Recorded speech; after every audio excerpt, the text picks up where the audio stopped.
Welcome, beautiful friends. We're starting our interviews, Tales from a Beautiful Life. We're going to hear from so many people, but we're starting with the Laurels, the hosts. So I get to interview Laurel today. She's my co host on the podcast.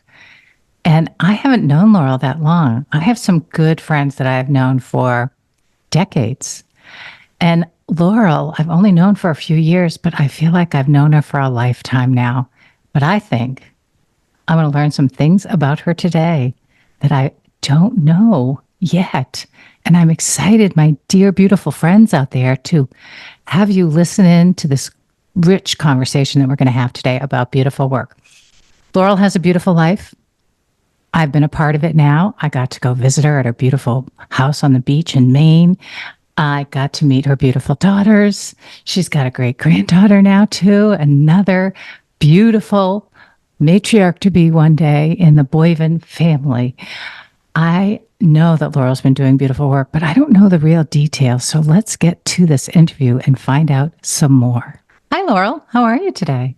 I'm well. How are you today? I'm doing well. So we're doing something different today, aren't we?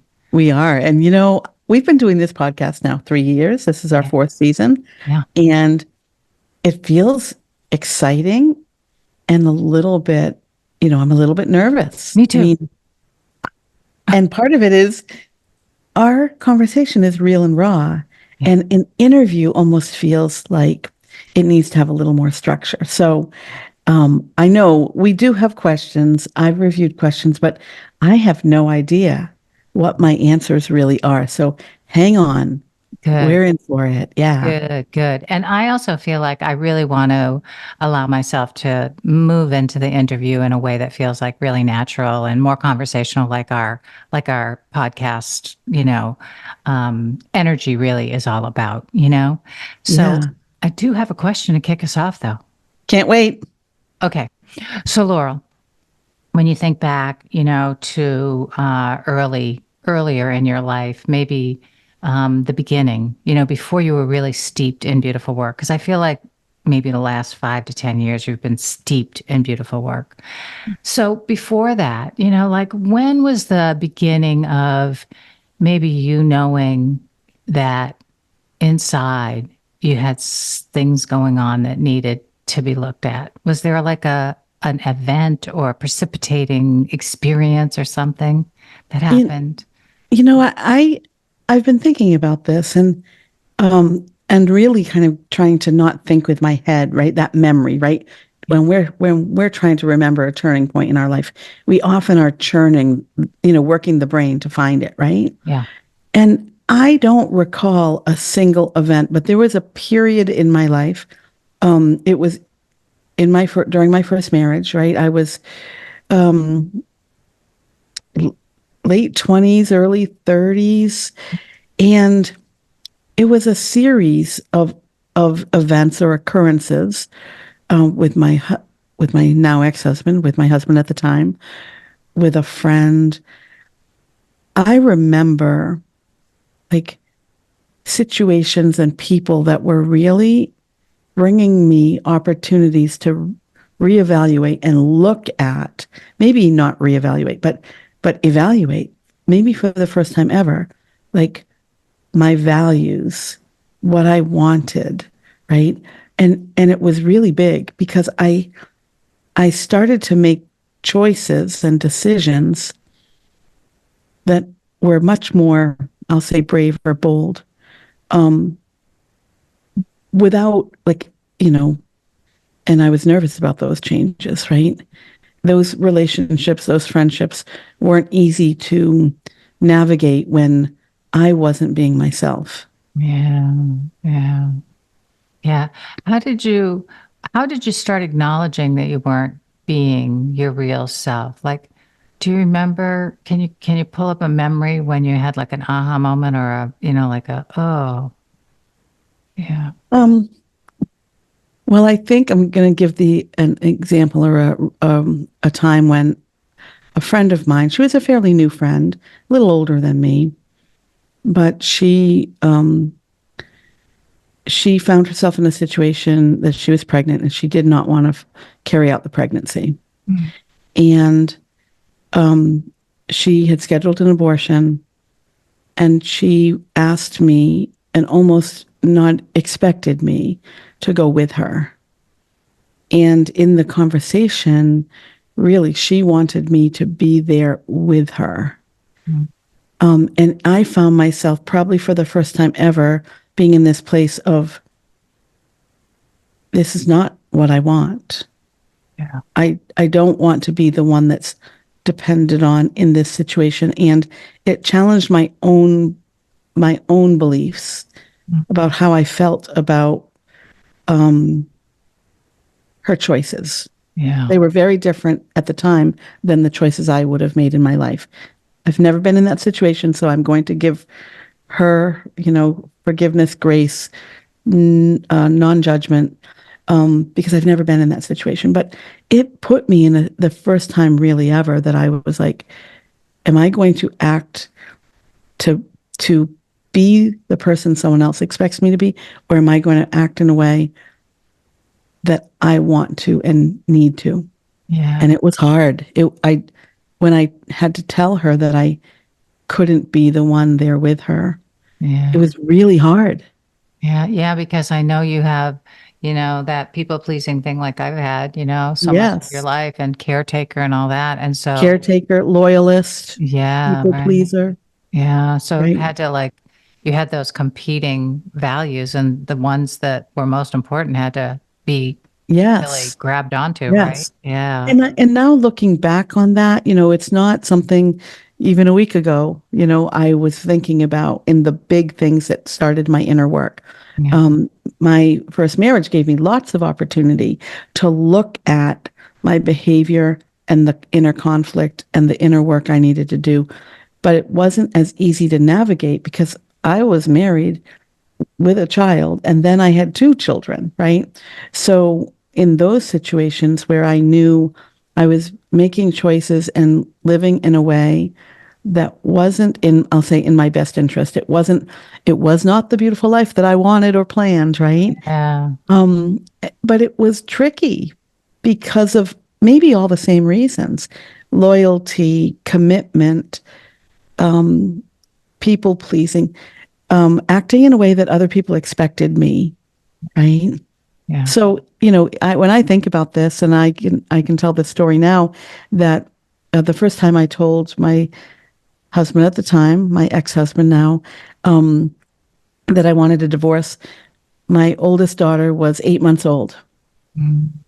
So young, huh? That would and have been and hard. she was over 6 when I finally Yeah. divorced him. Yeah.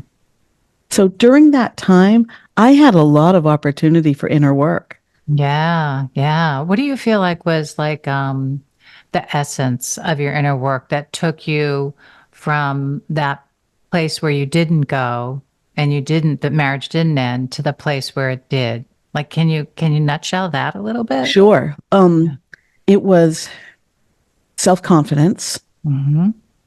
which I put in the category of self-trust. Mm-hmm. I didn't trust myself to to be who I was if I wasn't who everybody else thought I should be, right? So that self-trust was a big one. Using my voice, oh baby, that was a big one. Yeah. That was, interestingly, as when we met 3 years ago, you and I met, I was struggling with visibility. And I think, oh my gosh, 30 years ago, I was struggling using my voice, being seen, being heard, being understood. And and here I still do that work, right? Yeah. Yeah. I think Yeah. we do. I think some of our themes, from the early in life often stay with us for they're like lifetime work, in terms of our being able to do that refinement more and more and more. So do you feel like over the course of those years you were using your voice, like practicing using your voice more and more authentically or more what? Confidently?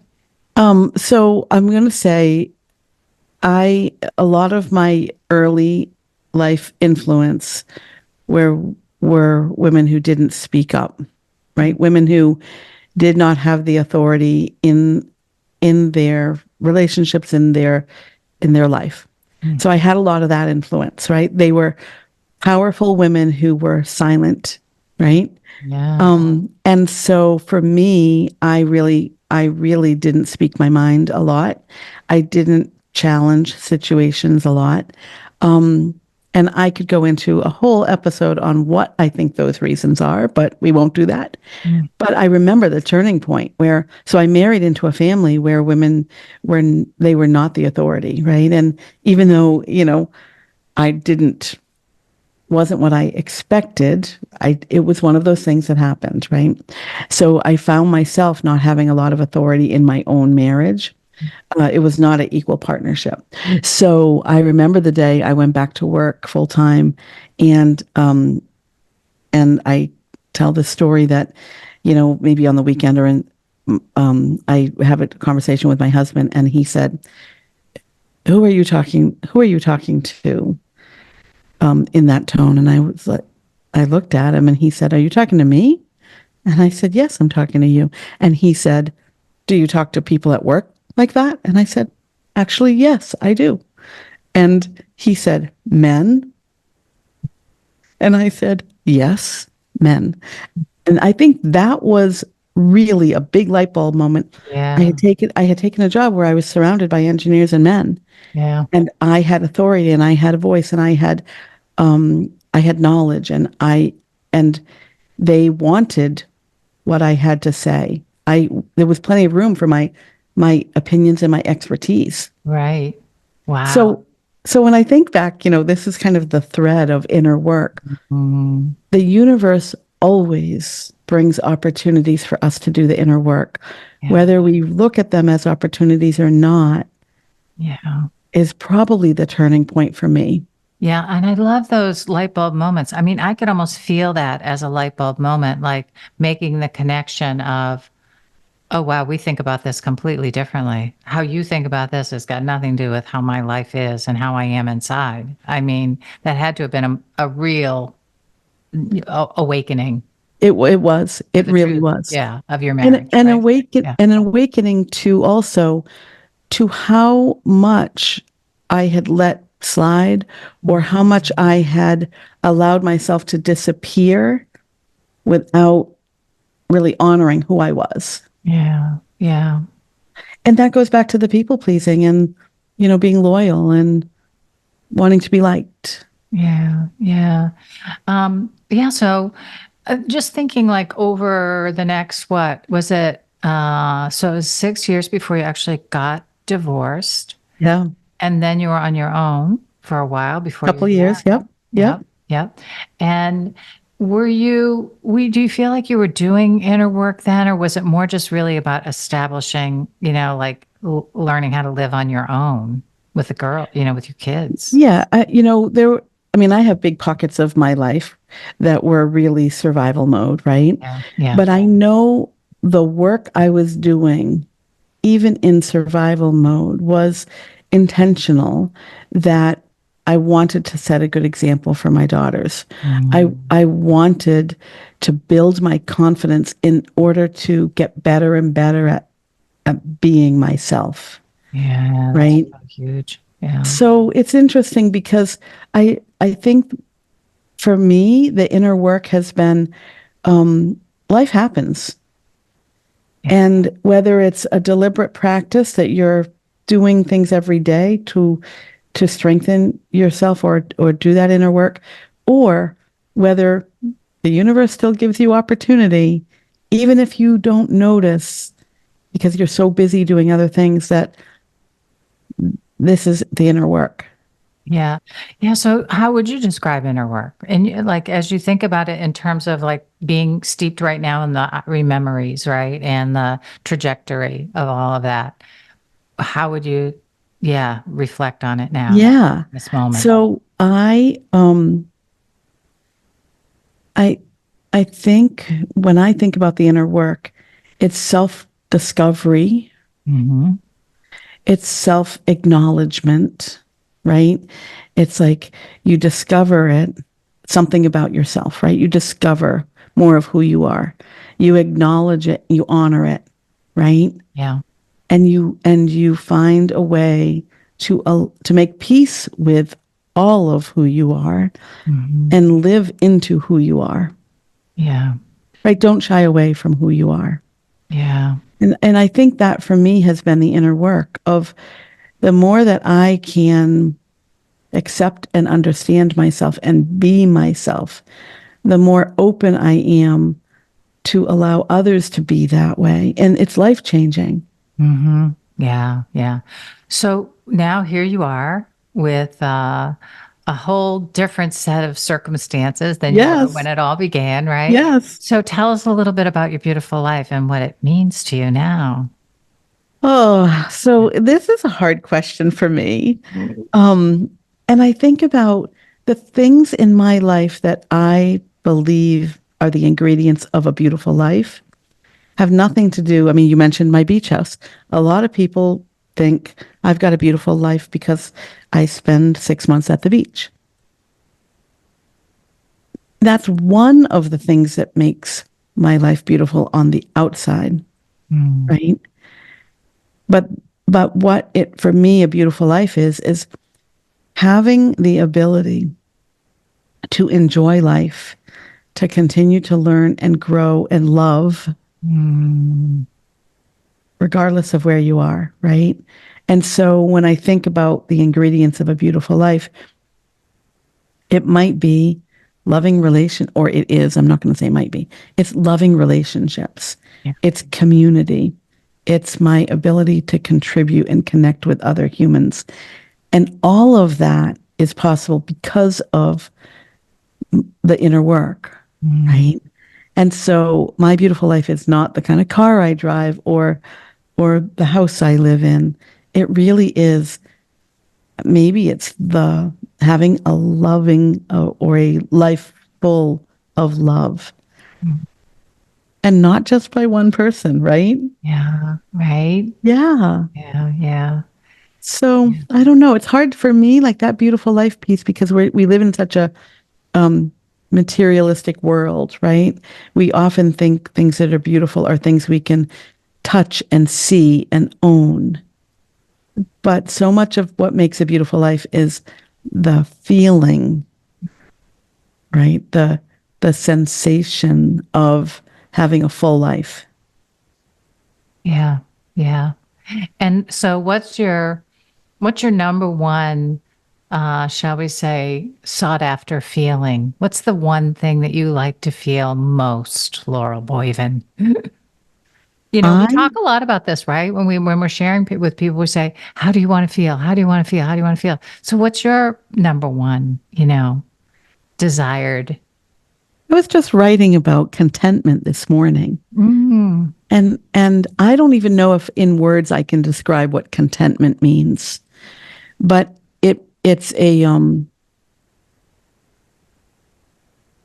it stems from a loving self-kindness, right? It's a gentle fullness, right? So it's and these words are hard because when I think of full, I think of a full belly, but no, it's imagine the feeling of a full heart with the feeling of being held in loving kindness. Yeah, it's beautiful. Yeah, I feel that. I can relate to that experience, that description of contentment. I think that was a good one. Thank you. You're Thank you for welcome. putting words to that. Because sometimes when we think about, oh, I really want to feel that, and then you say, well, what is it about it that you like so much, or why, and you start to really think about it. It's not necessarily so easy to like get those details, or you really have. And this is why we talk about embodiment work too, right? Because Yes. to be fully embodied and to feel that fullness from head to toe, rather than just in a little part of your heart or your head or whatever, is a Yeah. whole different thing, isn't it? Yeah, it really is. And even feeling it internally and externally at the same time for me is what makes this fullness, right? Rather than just feeling it inside or feeling it outside. Like, the contrast is if I feel loved, it might be because people around me are expressing love. Yeah. But if I'm not matching it, I still don't have that fullness. Yeah. Yeah. right? Or if I have so much contentment inside, but the people around me aren't, and I don't mean just the people, but the energy around me um, Yeah. doesn't match it. It's interesting because I do think that's a big part of my inner work is noticing the contrast between internal and external. Mm. Yeah. Yeah. And discerning that and letting it be. Letting it be, Uh-huh. and even seeking more those situations, opportunities where where it feels complete, right, Mm. full, rather than um, one side or the other, the inner or outer. And so the more that I can seek opportunities and situations and people and energy and places that have me feeling complete, the more I can know that feeling. Oh, that's great. That's great. Um, so let's kind of go to when I this came up and I know it's not really on our question. So It's a do the best you surprise can. question. Okay. Our Oh, listeners, Laurel Holland is surprising me I right know now. me. I cannot just go where my being takes me. I have to go there. Go. um, what now would you say is your your marker or your inner notification, right? The thing from within that lets you know, oh, I have some work to do here. Can you I can. pinpoint? Oh, good. Oh, I great. can. That's great. I have. It comes into the embodiment, right? Hmm. Um, I have two places in my body that are a sure sign that something needs attention. Yeah. One of them is in my throat chakra. When I can't even describe it as neck tension, but it's a tightness, if you will, in my throat chakra, and it's not in my neck; it's in my throat. Yeah. I go, oh, I wonder what that is. Wonder what I'm Mhm. holding right there, right? Mhm. Well, as I'm talking, I'm gonna tell you three places that it shows up. Another one is a pit of my stomach. We know this feeling. Many people know this feeling when I have a little bit of, um, I'll just call it tension. Mhm. And I feel strongly that that's my intuition, right? That um, that's my intuition telling me there's some inner conflict coming. Yeah. Um, and then the third place, which is really interesting, and I've been working a lot um, with this place, is in my right hip. Ooh, yeah. Now, I've always heard that we store emotions in our hips. So Mhm. whenever I have a uncomfortable situation in my hip, I ask myself the question, not what is causing that pain. I ask myself, what emotion is trying to come out of where I've stored it? Yeah, that's Like, great. what emotion have I stored there? And how can I let it out? Great. Oh, I So love it's that. really Yeah. interesting when, none of these places are coming from the head. Mm. Yeah, yeah, Yeah. yeah. And I think maybe earlier on, maybe because of our conditioning, they might come more from the head, like confusion or frustration because you can't seem to change something that's going on or whatever, right? But our body speaks so clearly and so loudly, and that's why we, are always going back to this embodiment work and the idea Yeah. of learning how to be fully embodied and come back into your body and align and all those juicy things that Yes. help you and support your work. Because I feel like it's not only helping you discover it, it helps you move it and do it and be in it and find your strength beyond right Yes. the difficulty, so to speak. Yeah. And I'm glad you mentioned that because I do think, like, 6 years ago, I had a hard time feeling my own heartbeat. I was Mm. not I was not aware of my body. I was detached a lot from my body, right? And so at that time, it really, when I started my inner work in kind of in this, in the depth I have in the last 5 or 6 years, it really is, I needed my head, right? And so I would think, right, about things like what if this emotion I'm feeling is a messenger, right? I would think, what is this emotion trying to tell me? I would think, oh, I have neck tension and shoulder aches. What am I carrying in that part of my body? But I would think through those things. Right. And so I think for our listeners who maybe haven't tapped into their body and haven't had the chance to really develop an embodied self awareness practice, that using your head to think about those things, your emotions, what might be causing it, what you're carrying, are your head is a valuable resource when you're starting the inner work. Yeah, that's great. I was going to ask you next, what might you tell our our Oh, beautiful friends out there, as they encounter their inner work, like what would be a kind of the foremost, yeah, when I think suggestion. about this, Yeah. I think for our listeners, you know, each individual's inner work can be as unique as that individual. I There agree. is no one size fits all. There's no recipe. It's it's really finding a way to discover more of who you are, accept and embrace who you are, and live who you are as you are without needing to compare it to other people. It's beautiful. Thank you. Thank you. Thank you. Thank Thank you so you. much for You taking may, the time to start off our interview series here with and I think that what I want to say is I want to reserve the right to come back and maybe do it again during this season.